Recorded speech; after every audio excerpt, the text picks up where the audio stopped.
Benar-benar terlunasi, kita dengarkan dulu sambutan atas nama pimpinan Pondok Pesantren Al-Madani yang akan diwakili oleh Direktur Program Generasi Emas Al-Quran. Di tengah kepadatan jadwal beliau ini memberikan taujihat wal irsyadat sekaligus mengecas hati-hati kami.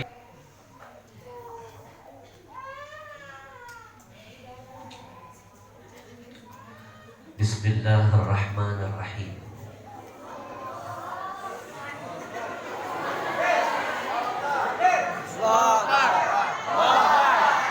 Biasa makhluk halus. Perempuan itu kan halus perasaannya.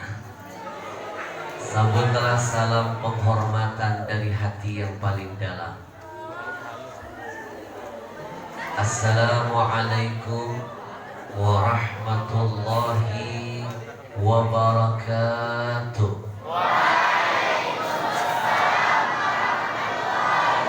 Alladzi la yadurru ma'asmihi syai'un fil ardi wala fis. Allahumma salli wa sallim ala sayyidina Muhammadin wa ala alihi wa ashabihi ajma'in. Amma. Yang kita cintai, kita muliakan segenap keluarga besar Ma'had Al-Madani Lombok, segenap para guru, para asatidzah. Mohon maaf kalau saya tidak bisa menyebut dan memuliakan satu persatu. Akhina fillah, saya dan beliau ada kesamaan, sama-sama Habib.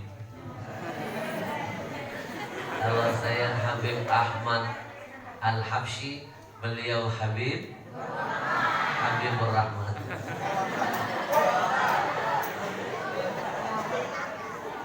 Sama-sama Habibnya. Di sebelah kanan saya ada akhina fillah, ad-da'i ilallah, al-mujahid fi qawlihi wa fi'li, akhina Muhammad Hudari. Di sebelah juga ada Syekh Anwar Syafi'i. Dan segenap para guru-guru lain. Maafkan saya kalau tidak bisa menyebut dan memuliakan antum semuanya. Percayalah, di hati ini ada rasa hormat untuk antum semuanya. Kita doakan dulu yuk guru-guru kita. Mudah-mudahan Allah sehatkan badannya, panjangkan umurnya, kuatkan imannya, dijaga semangat istiqamahnya, dijauhkan dari fitnah dunia yang ada, dan dimudahkan apa yang menjadi niat dan cita-citanya. Amin ya rabbal alamin. Pesan pertama untuk anak-anakku, jangan malas-malas menyebut kalimat amin ketika mendengar ada doa yang diucapkan siapapun, dan doa itu ada unsur kebaikannya. Karena kebaikan yang akan didapatkan olehnya akan didapatkan juga oleh yang mengaminkan. Ad-da'i wal mu'ammin syarikani fil ajr. Orang yang berdoa dan yang ikut mengaminkan, maka dua-duanya akan dapat kemuliaan yang sama. Maka semangatlah ketika mengaminkan doa kebaikan apapun yang disebut, yang diminta, dan yang diharapkan oleh siapapun yang kalian lihat dan kalian dengar. Karena ketika kebaikan itu dia dapatkan, kalian hanya modal amin, dapat keuntungan yang sama. Amin ya rabbal alamin. Hadir di tengah-tengah kita, Masya Allah. Saya kemarin bercanda dengan beliau, ini wajahnya TGB masih muda.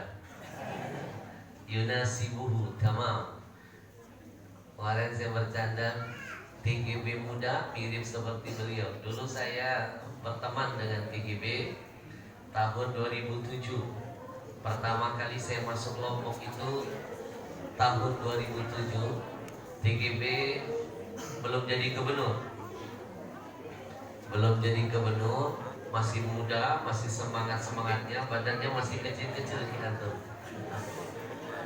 Jadi kalau saya ceramah di Lombok, sebelum saya tabligh akbar, tim DB tampil dulu. Habib izinnya saya tampil dulu. Saya ingat kenangan waktu itu, keliling-keliling ikut kemana-mana. Tanpa diduga, ternyata saya kaget begitu lihat jadi kebenur. Ini benar yang disampaikan guru kita. Dalam Islam tidak ada kalimat kebetulan. Saya hadir di sini bukan kebetulan. Ilmu kedua yang saya titipkan kepada anak-anak sekalian, jangan sekali-kali menyebut kalimat kebetulan. Kalian ketemu teman lama, sudah lama tidak berjumpa. Terkadang kalimat lisan kita suka tergelincir. Kebetulan ya kita ketemu, kebetulan. Salah anak-anakku. Islam tidak mengajarkan kata kebetulan. Semua yang kita hadapi, kita jalani di dunia ini, semuanya adalah ketentuan, bukan kebetulan. Itulah namanya takdir.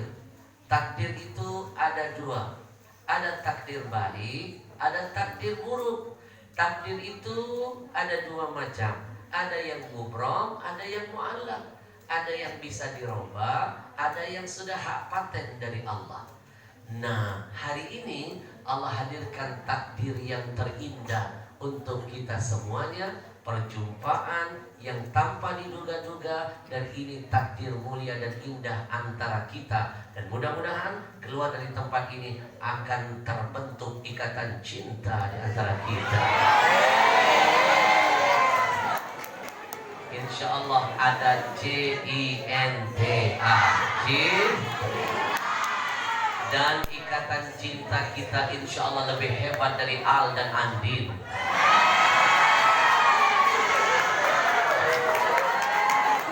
Takbir. Kalau tadi disampaikan oleh guru kita, katanya santri itu sudah rindu, dan saya tambahkan, memang rindu itu tidak ringan, rindu itu berat. Dilan saja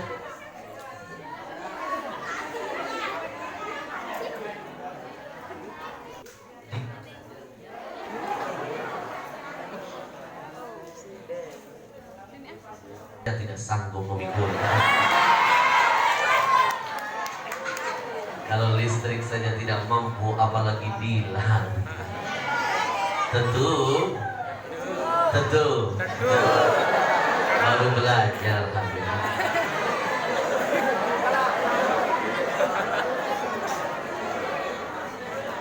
Baik anak-anakku yang dimuliakan Allah,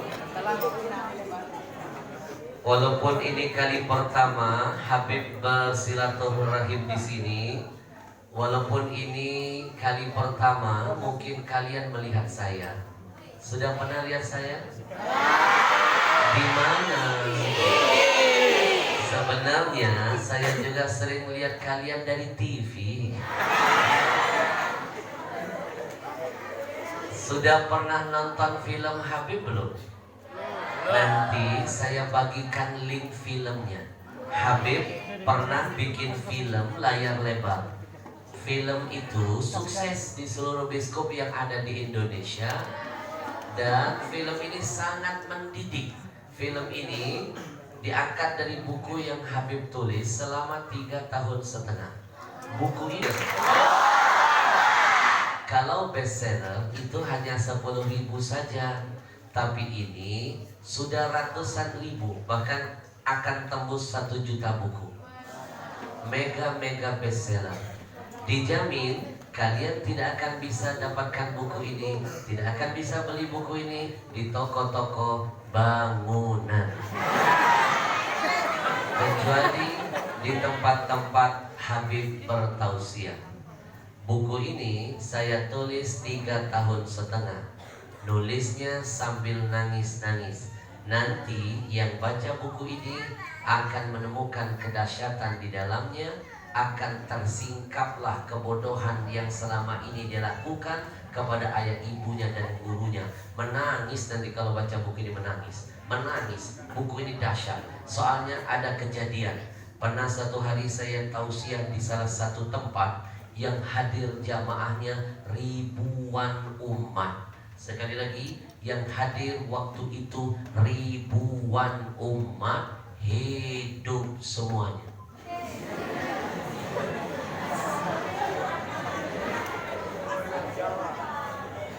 Tiba-tiba ketika saya mengangkat buku ini, nampak di belakang ada seorang preman.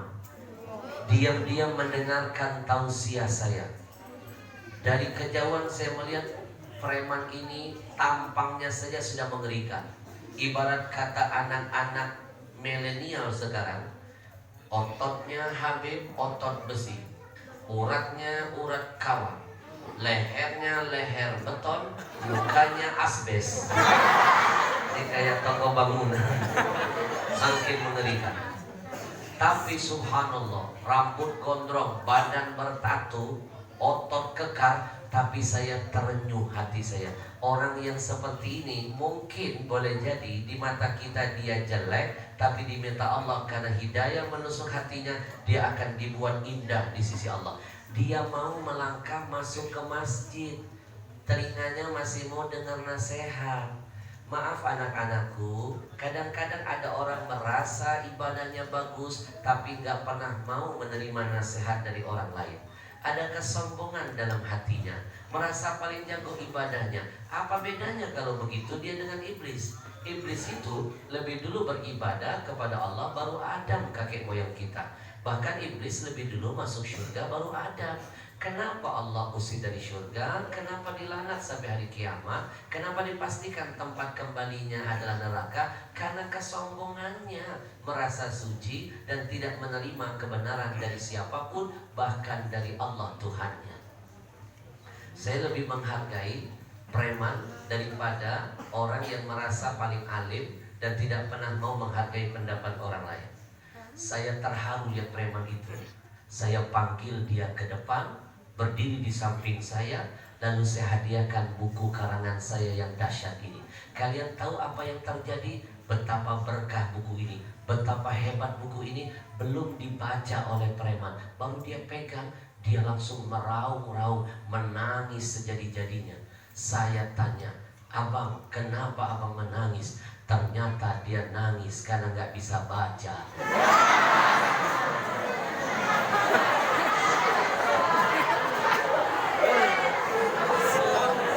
Masuk Pak Eko.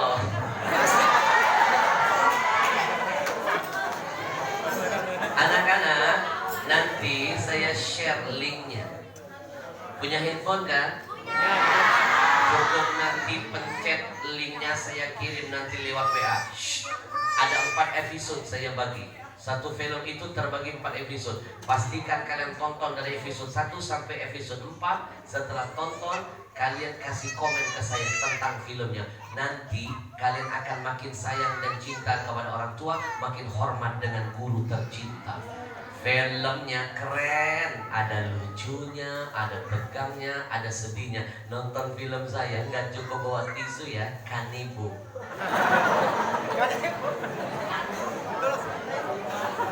Dan masih ada 7 film layar lebar lagi yang akan saya buat. Al-Habsyi Manajemen sudah mempersiapkan 7 film dahsyat lagi. Semuanya religi. Siapa tahu nanti ke depan saya akan syuting di Lombok. Saya sudah melihat kemarin diajak oleh Ustadz Mustafa dan teman-teman lainnya lihat Gunung Anjani.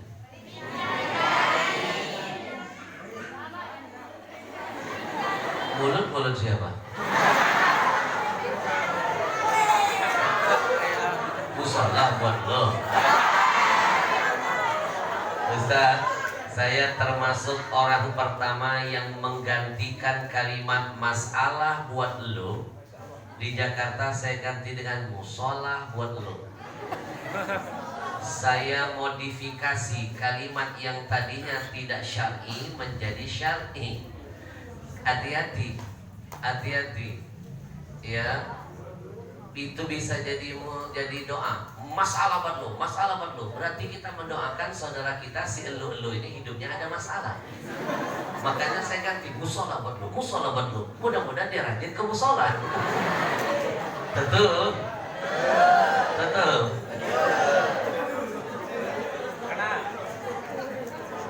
Anak-anakku, saya dibawa lihat Gunung Rinjani, begitu indah mempesona gunungnya. Saya langsung terpikir ini cocok bikin film di sini nanti. Nah, nanti kalau saya syuting di sini, insya Allah nanti ada casting kita bikin Al-Habsyi mencari bakat. Ustaz Mustafa boleh catat ide ini. Nanti kita akan show seluruh pondok di Lombok. Judulnya, tapi janji ya, kalau sudah catat nomor WA saya langsung tulis dan kirim. Assalamualaikum Habib Al-Habsyi, kami santri dan santriwati Al-Madani Lombok, sebutkan Lombok, kirimkan link filmnya dong. Nanti saya akan kirimkan linknya. Yang kedua syaratnya, kalau sudah tahu nomor saya, hanya boleh WA saja, no miss call, no video call. Karena seringkali berapa banyak yang tahu nomor saya, jam 3 subuh, nenek ngajak video call. Silakan dicatat nomornya. Tapi kalau sudah nonton filmnya jangan lupa ya, like, share, and subscribe.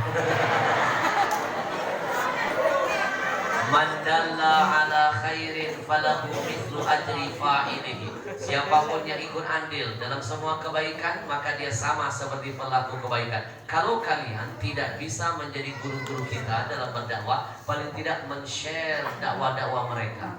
Kalau kalian tidak mampu bikin film religi, paling tidak men-share film-film religi yang sudah dibuat orang lain. Pahalanya sama. Silakan dicatat. Mau nomor handphone apa nomor rekening?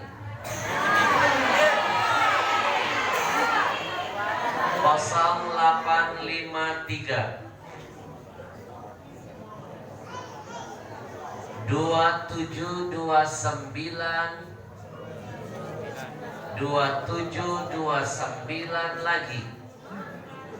Gampang kan mengingatnya? 0853 2729 27 0853 2729 27. Sekali lagi 0853 27. Baik, segera WA-kan biar segera dapat kiriman video film dahsyatnya. Sallallahu ala Muhammad. Sallallahu alaihi wasallam. Sallallahu ala Muhammad. Sallallahu alaihi wasallam. Baik, anak-anakku sayang, saya kesini tidak dalam rangka ingin menggurui. Insya Allah saya jaga hati saya. Kalau sudah begini, kita sama di hadapan Allah, sama-sama makhluk lemah di mata Allah. La haula. Saya kesini lebih kepada ingin mengajak berdiskusi. Kita curcol. Kalau bahasa kerennya curcol. Dulu saya bikin acara di RCTI. Saya jual paket acara ini di acara RCTI. Namanya curcol ala Al-Habsyi. 30 episode acara saya yang bikin ide kreatifnya, saya yang menjalankannya. Dahsyat film ini acaranya curcol namanya.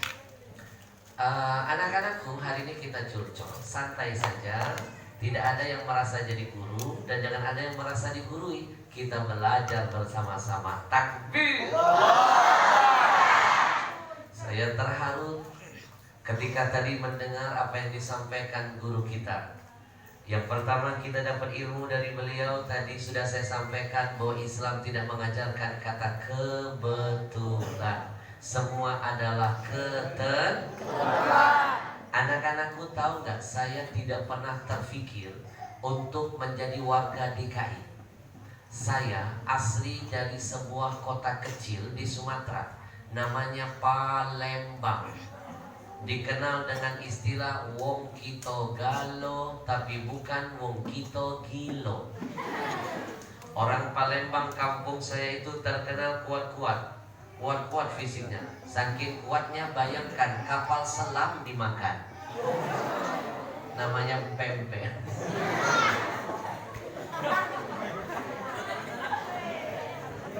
Anak-anak, bukan sebuah kebetulan Allah takdirkan saya pindah.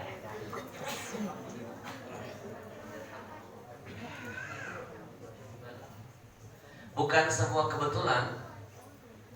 Memang nikmat ya kalau masih bisa bersin. Tapi bisa jadi azab kalau bersihnya di depan wajah orang. Apalagi di masa pandemi.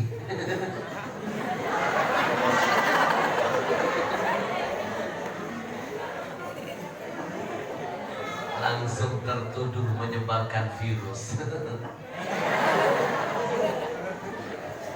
Anak-anakku, tidak pernah terfikir saya ingin masuk TV. Gak pernah mau saya masuk TV karena saya pikir gak muat.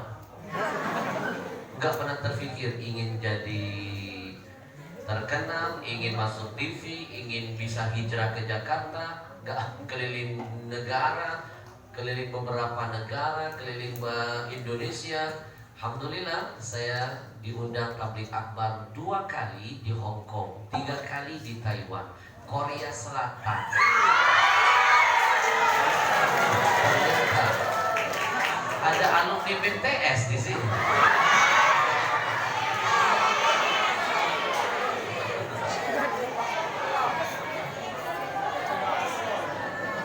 Anak-anakku tahu Hong Kong? Lombok Timur belok kiri. Oh itu Trongkong. Saya pikir Hong Kong. Oh Trongkong. Ya ada mirip lah. Saya diundang ke Jordan, Palestina, Saudi Arabia, Mesir, Brunei, diundang oleh Sultan Bulkiah di istana pribadinya, acara pernikahan keponakannya. Sampai istri saya bisa memeluk istrinya Sultan Bulkiah dengan leluasa. Saya nggak bisa.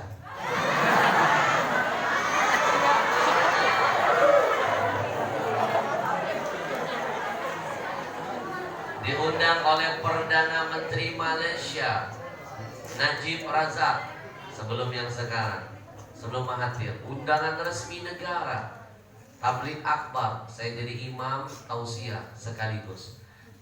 Dari mana? Saya tidak pernah terpikir ini semua. Tidak pernah terpikir. Tapi betul kata beliau, bukan kebetulan tapi ketentuan. Dan percayalah, ketentuan Allah itu yang terindah.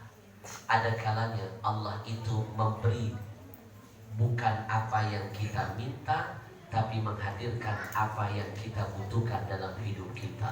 Takbir. Betul? Jadi jangan bersedih ketika kalian berdoa lalu doa kalian tidak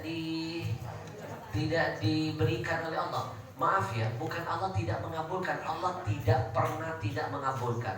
Doa iblis saja dikabulkan, apalagi doa kita. Iblis iblis itu kurang sombong apa dengan Allah? Kurang marah apa Allah dengan Allah? Sampai dikeluarkan dari surga, dilaknat, dipastikan neraka tempat kembalinya. Tapi permintaan iblis, doanya iblis diijabah oleh Allah. Jadi kalian jangan putus asa. Gak ada, Allah gak pernah mengijabah, itu tidak ada. Allah tidak pernah tidak mengabulkan. Tapi Habib, kami berdoa kok gak dikasih. Bukan gak dikasih. Ada kalanya Allah mengabulkan doamu dengan tidak memberi apa yang kamu minta dalam doamu, karena Allah lebih tahu ada bencana besar di balik permintaanmu itu. Takbir. Iblis minta sama Allah agar umurnya dipanjangkan biar bisa menyesatkan manusia. Allah kabulkan. Makanya satu-satunya makhluk yang gak pernah tua-tua, yang gak pernah mati-mati itu iblis laknatullah. Jadi kita tidak akan pernah tua. Guru saya Ketemu temannya bilang, Masya Allah kita sudah tua ya. Kata guru saya, tidak ada manusia yang tua. Yang tua itu cuma satu, iblis. Gak mati-mati. Manusia harus kita bilang muda, biar semangat ibadahnya gak lektor. Manusia tidak ada yang tua, muda. Takbir. Kasih kode kalau masuk. Betul. Anak-anakku, saya nggak pernah terfikir bisa ke situ, bahkan bisa muter-muter, nggak pernah kepikir. Semua adalah ketentuan indah dari Allah. Berawal ketika saya di pondok, saya mengajar, kemudian baru sebentar saya mengajar, rating saya langsung naik drastis. Karena sistem saya ketika jadi guru nggak pernah merasa jadi guru. Saya bikin metode, anak-anakku di kelas kalian muridku, keluar dari kelas kalian sahabatku.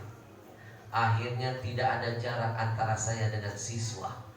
Justru itu memudahkan saya untuk menyentuh hati mereka. Mereka tanpa diminta sering datang ke kamar saya, diskusi, ngobrol, bahkan yang laki-lakinya sering tidur-tidur di kamar saya.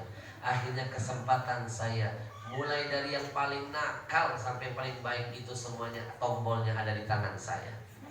Kenapa? Ternyata approaching, pendekatan itu penting, dan ini modal buat para guru. Silakan anggap mereka ini muridmu ketika di dalam kelas, tapi ketika di luar, bukankah Islam mengajarkan teori mendidik anak itu salah satunya wasahibhu sab'an, la'ib waladaka sab'an. 0-7 metodenya sambil bermain dan bercanda. Yang kedua, 7 tahun berikutnya metodenya kalau dia salah kasih hukuman yang mendidik. Tapi 7 tahun yang ketiga, jangan anggap dia anak, tapi anggap dia sahabatmu. Jadi ketika ada apapun yang terjadi pada dirinya, dia bangga curhat dengan gurunya daripada curhat dengan temannya. Karena boleh jadi curhat dengan teman tidak menghadirkan solusi, tapi menghadirkan bencana di kemudian hari. Ketika dia tidak salah curhat, justru akan mendapatkan manfaat bagi dia. Takbir. Anak-anakku, karena saya naik ratingnya cepat, baru sebentar jadi guru, tiba-tiba pimpinan pondok terharu lihat saya bisa mengendalikan siswa. Saya diangkat, ditawarkan jadi kepala sekolah, saya menolak. Jangan, saya bilang, guru, saya kesini karena ingin khidmah dengan guru. Itu saja, saya tidak mengejar jabatan apapun. Saya ingin khidmah dengan guru. Karena anak-anakku, dengarkan baik-baik. Al-khuddam, guddam, silakan catat. Al-khuddam, guddam. Siapa yang sering berkhidmah, dia akan jadi terdepan. Al-khuddam, guddam. Di bahasanya, siapa yang gemar berkhidmah, maka dia akan jadi terdepan. Apalagi kalian sebagai santri dan santriwati ingin berkah ilmu, itu jalurnya hanya lewat khidmah. Al-barakah fi husulil ilmi la ya'ti illa bil khidmati. Keberkahan dalam mendapatkan ilmu tidak akan hadir kecuali Anda melalui jalur yang namanya khidmah, mengabdi kepada guru. Wal khidmah la ta'ti illa bil mahabbati.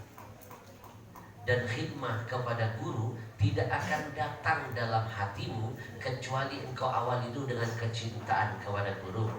Kalau sudah ada cinta, pasti ada mahabbah. Betul? Kalau ada cinta, pasti ada khidmah.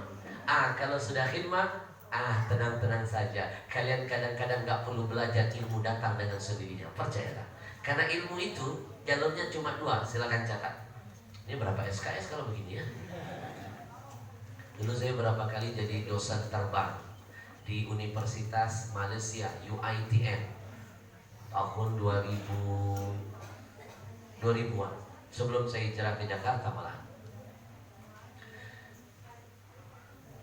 Ilmu itu jalurnya ada 2 saya. Yang pertama, Allama bil, yang keempat, allama bil qalam. Allama bil, jalurnya untuk dapat ilmu harus pakai wasilah media.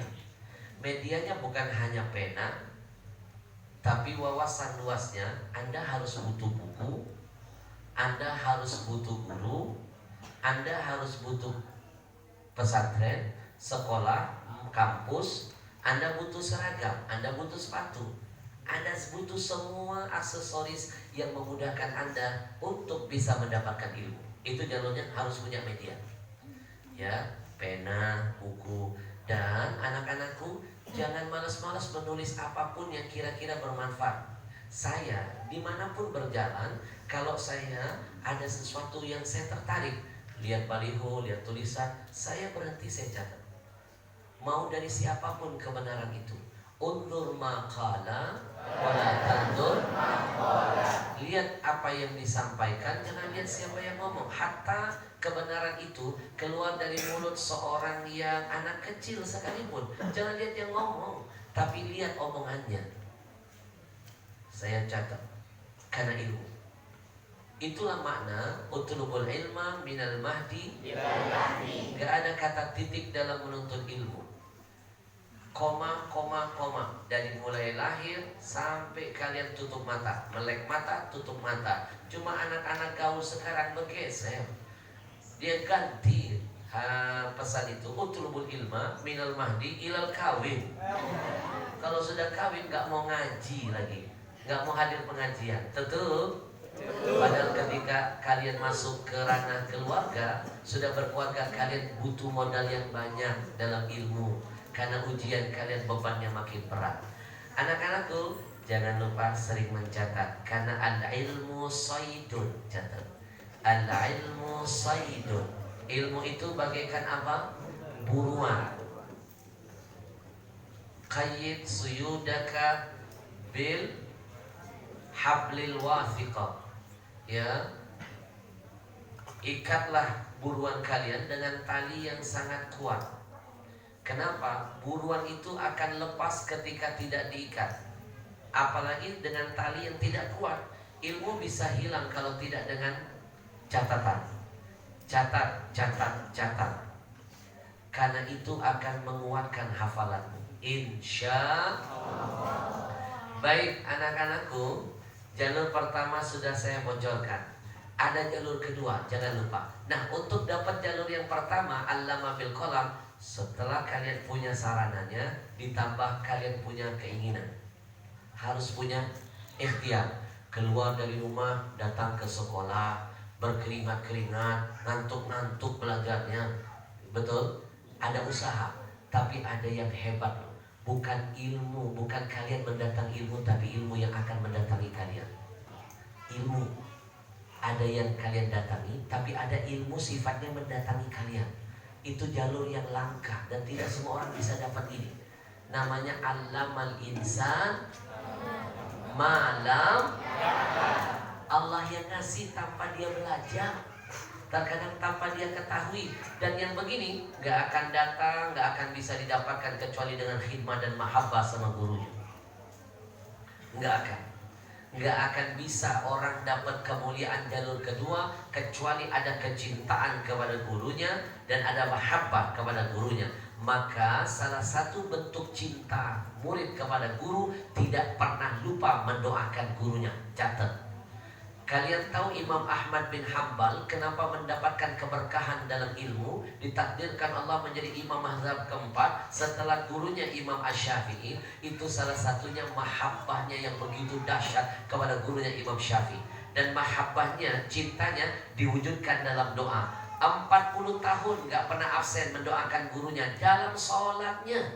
Kalau dalam sholat saja ingat, apalagi di luar sholat. Apa doa Imam Ahmad bin Hanbal buat gurunya? Allahumma gfirli wali walidayya wali Muhammad bin Idris Asy-Syafi'i. Ya Allah, ampuni aku, ampuni dosa ayah ibuku, hadirkan ampunan buat guruku Imam Syafi'i. Kalau kalian amalkan doa ini tiap hari, tiap sujud, tiap sholat, kalian minta ampun bukan hanya buat diri kalian, bukan cuma buat orang tua kalian, minta ampunan buat guru-guru kalian. guru itu ilmunya, berkahnya menghampiri kalian. Berkah, insya Allah. Maka jangan malas-malas berkhidmat. Saya bocorkan, saya bisa begini bukan karena hebatnya saya, enggak. Saya nggak ada apa-apa, tapi saya merasakan keberkahan khidmat. Tadi saya di mobil bercerita dengan sahabat saya Ustadz Mustafa. Anak-anakku saya mirip seperti kalian, sama seperti kalian. Bahkan saya siswa paling kecil, santri paling kecil di pondok. Kalian tahu hari-hari saya tanpa diminta guru saya menawarkan diri. Sebelum subuh, jam 3, jam 4 subuh, saya sudah membangunkan guru saya. Saya tawarkan, guru biarkan saya jadi sapam buat guru. Izinkan sebelum subuh saya yang membangunkan guru. Setelah itu guru saya siap-siap sholat subuh berjamaah. Kalian tahu tugas saya setiap sebelum subuh? Ngepel kamar mandi guru, dicikan. Teman-teman saya menertawakan saya. Saya bilang enggak, ini jadi berkah. Saya ngepel tiap pagi sebelum subuh, ngepel. Selesai sholat subuh berjamaah. Habis subuh saya dapat berkah yang gak didapatkan teman-teman saya yang belajar di kelas. Saya bisa baca kitab khusus dengan guru saya, belajar kitab yang tidak dan belum dipelajari teman saya di kelas. Face to face dengan guru. Dapat privat gratis kitab.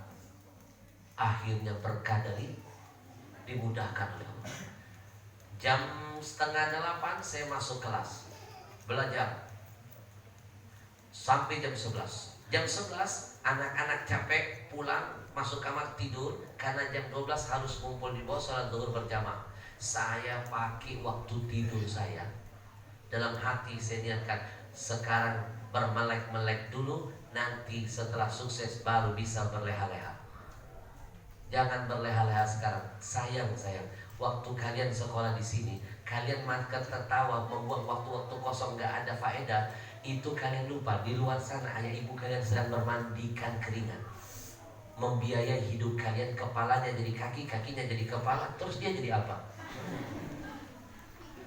Dengan harapan dan cita-cita, hari ini saya dihina orang, hari ini saya dimusuhi orang, hari ini saya dibenci orang, tapi mudah-mudahan ketika anakku aku hantarkan ke jalan keberkahan, menjadi ulama besar, dialah yang akan mengangkat namaku.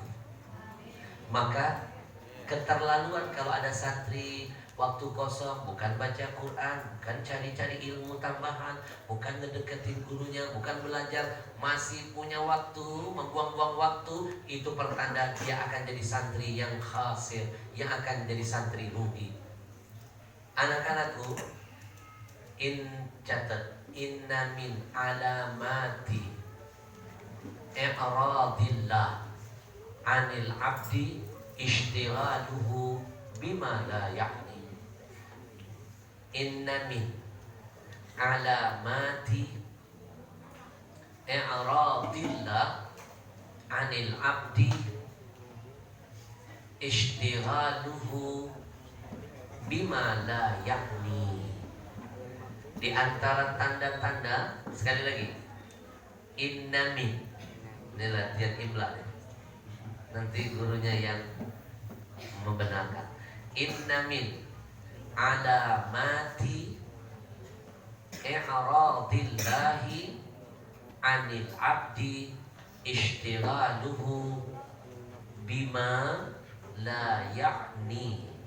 Di antara tanda-tanda seorang hamba itu jauh dari Allah dan Allah tidak mau berdekatan dengannya. Kalau Allah jauh, maka dipastikan jauh dari hidayah dirinya, jauh dari rahmat, jauh dari berkah, jauh dari kebahagiaan, jauh dari ketenangan, jauh dari ampunan. Siapa mereka? Adalah ishtighaluhu bima la ya'ni, adalah orang-orang yang hari-harinya dihabiskan dengan yang anfaedah. Melek mata bukan baca Quran, melek mata bukan baca hadis, melek mata bukan belajar, tapi main tiktokan. Halo guys. Itu pertanda dia sedang jauh dari Allah. Maka hari ini kita bersyukur loh, kita lagi dekat dengan Allah, karena waktu kita diisi dengan taman surga. Takbir. Anak-anakku, Teman-teman yang lain tidur, bermain, saya jam 11 langsung datang ke rumah guru saya di belakang pondok. Shh, guru, ada perintah apa? Izinkan saya zuhur ini kembali menyikat-nyikat kamar mandi zuhur. Saya sikat kamar mandi. Shh. Sehari, ini yang kedua siang. Ngepel, nyikat kamar mandi, bersih mengkilat. Kemudian ruang tamunya saya pel, pakai apa itu yang harum-haruman. Setelah itu sholat zuhur berjamaah dengan guru. Masya Allah, tanda terima kasih guru saya. Zuhur saya diajarkan kitab yang lain. Ahmad, kamu mau belajar kitab ini? Mishkatul Masabi. Mau guru? Padahal di kelas kita baru belajar kitab yang tipis-tipis. Saya di luar kelas belajar kitab yang tebal-tebal, face to face langsung dengan guru. Murid-murid teman kelas saya nggak nyampe ke sana ilmunya. Dari mana dapat itu berkah? Selesai makan siang, siap-siap sekolah lagi masuk ke kelas. Jam 1:30 sampai jam 5 sore. Jam 5 sore makin rindu saya dengan guru saya. Pulang, masuk kamar mandi. Sebelum maghrib saya menghadap guru. Guru, saya izinkan saya ngepel lagi kamar mandinya. Sehari kayak santapan rohani. 3 kali bro ngepel kamar mandi 3 kali. Ini kadang-kadang kamar mandi santri sendiri nggak mau dipel, pada dia yang maki. Saya sikat, saya pel kamar mandi guru sehari 3 kali. Setelah itu saya pel lagi ruang tamunya, bersih. Akhirnya guru saya terharu lagi. Masya Allah, saya diajarkan malamnya. Habis maghrib, kitab yang lain lagi yang teman saya nggak belajar di kelas. Masya Allah, masih kurang. Habis isya, saya makan. Habis makan masih rindu dengan guru. Kadang-kadang guru saya ngetes kesabaran saya. Habis makan malam ke kamar, siap guru, disuruh mijit guru. Guru saya ini dari Mekah, 12 tahun di Mekah, muridnya Sayyid Muhammad Alwi Al-Maliki. Guru sekaligus paman saya. Saya mijit, tahu sendiri dagingnya keras bukan main. Gede kamu mijit. Itu saya sering diuji kesabaran saya, dites khidmat saya ikhlas atau tidak. Itu mijit dari malam sampai menjelang subuh jam 3. Dan gak boleh tidur. Memang ulama zaman dulu kalau ngetes berat ujiannya. Betul? Saya sampai ngantuk-ngantuk mijit disikut. Kuwata. Mana tenagamu? Ngantuk kuwata. Sampai saya hantarkan guru saya tertidur. Subhanallah. Saya merasa senang. Dengan begitu, setiap kali saya masuk kelas 6 tahun, ranking 1 saya tidak pernah lepas. Takbir. Ujian saya paling cepat, dapat beasiswa. Kenapa? Saya merasakan saya dapat keberkahan dari Allah, diberikan kemudahan dalam menuntut ilmu. Kenapa? Jawabannya karena khidmat. Dan sekarang guru saya bangga betul kalau ketemu saya. Masya Allah Ahmad, tidak disangka sekarang kamu malah lebih terdepan dari saya. Saya belum ke Korea, saya belum kemana-mana, kamu sudah ke depan. Saya bilang guru saya ini cuma corongnya guru. Saya bisa terdepan karena khidmah dari guru. Maka pesan saya buat anak-anakku, ingat, gurumu punya posisi mulia. Bahkan saking mulianya, ingat, kalau orang tua kita kan ada 3. Betul? Ayah ibu yang melahirkan, ayah ibu yang mendidik, guru. Yang ketiga, ayah ibu yang menikahkan kita dan anaknya mertua. Ketika 3 orang ini masing-masing mengeluarkan pendapat yang sama, ayah ibu yang melahirkan punya pendapat yang sama, bagus pendapatnya.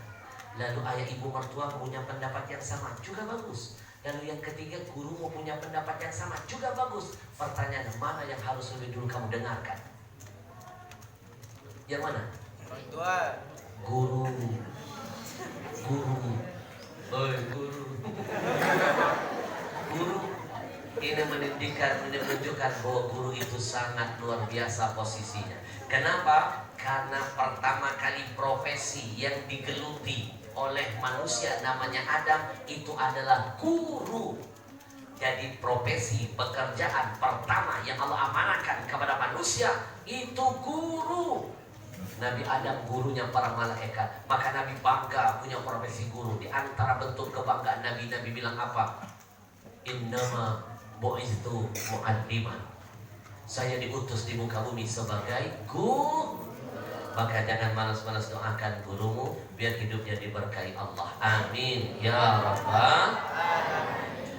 Yang terakhir, tadi saya menyimak, saya bukan tausiah, cuma ngambil ilmu dari dua orang ini. Satu ilmu kebetulan tadi katanya, tidak ada kebetulan. Yang kedua, beliau tadi menyebutkan kalimat syarat kelulusan adalah anak-anakku.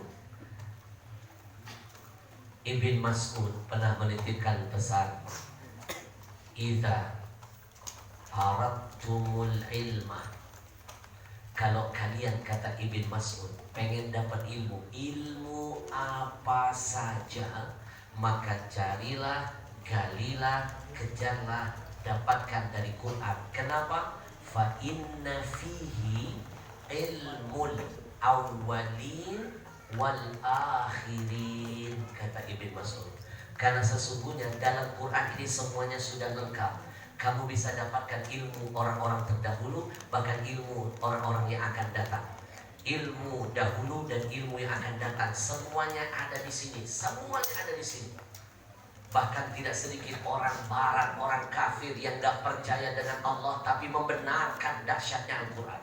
Berapa banyak orang-orang kafir ada yang masuk Islam dapat hidayah gara-gara menyelidiki Al-Quran. Berapa banyak orang-orang kafir yang gak beriman dengan Allah tapi membenarkan dahsyatnya Al-Quran. Berapa banyak? Karena dia menemukan ilmu kesuksesan dunia ada di sini. Saya hadirkan contoh. Anak-anakku tahu siapa yang pertama kali membuat pabrik minuman dalam kemasan? Saya pastikan orang Yahudi. Yahudi punya tiga bisnis besar sampai kiamat tidak akan dia lepas. Satu, dia kuasai seluruhnya bisnis air.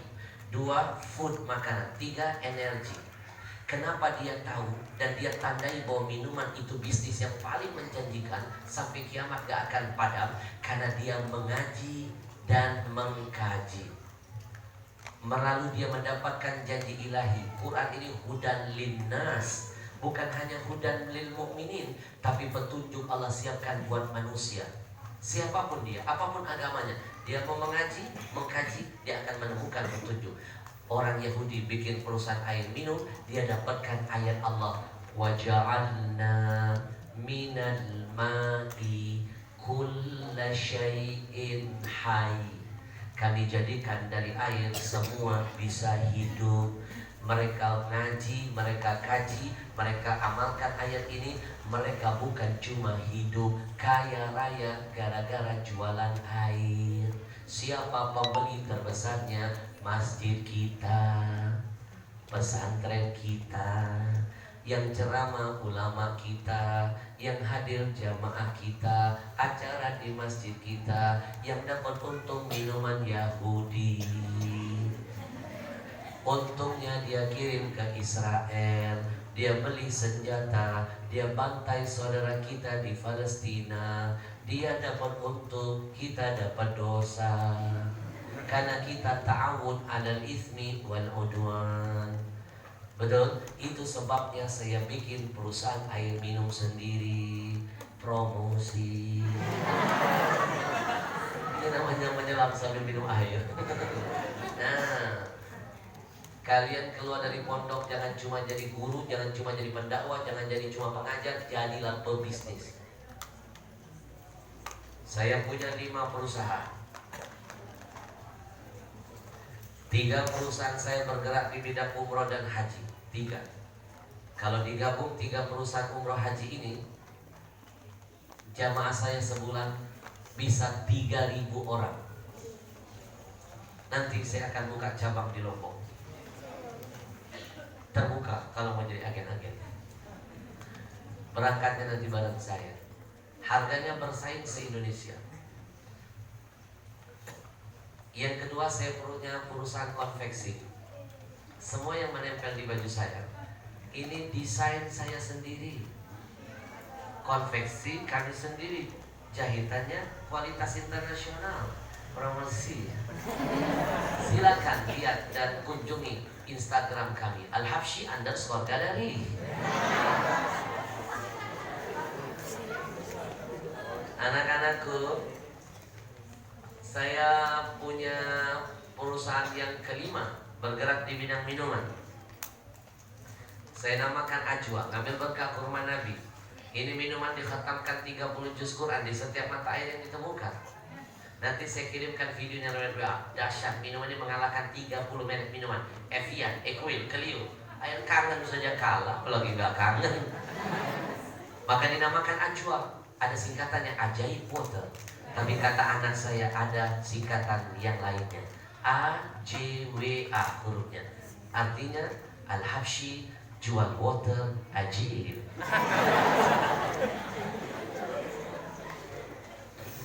Anak-anakku yang dirahmati Allah, Quran kunci semua ilmu, ilmu yang dahulu bahkan ilmu yang akan datang. Nanti insya Allah saya akan hadir lagi ke sini, kita kupas lagi materialnya. Sebenarnya masih panjang, tapi karena ini berhubung hari Jumat, setelah ini saya harus meluncur ke tempat yang berikutnya. Nah, bicara Quran, Quranlah yang menjadi wasilah saya hadir ke pondok ini. Anak-anakku, siapa yang membawa saya sampai ke pondok ini? Siapa yang menghantarkan saya bisa lama berhari-hari mengisi safari dakwah di Lombok?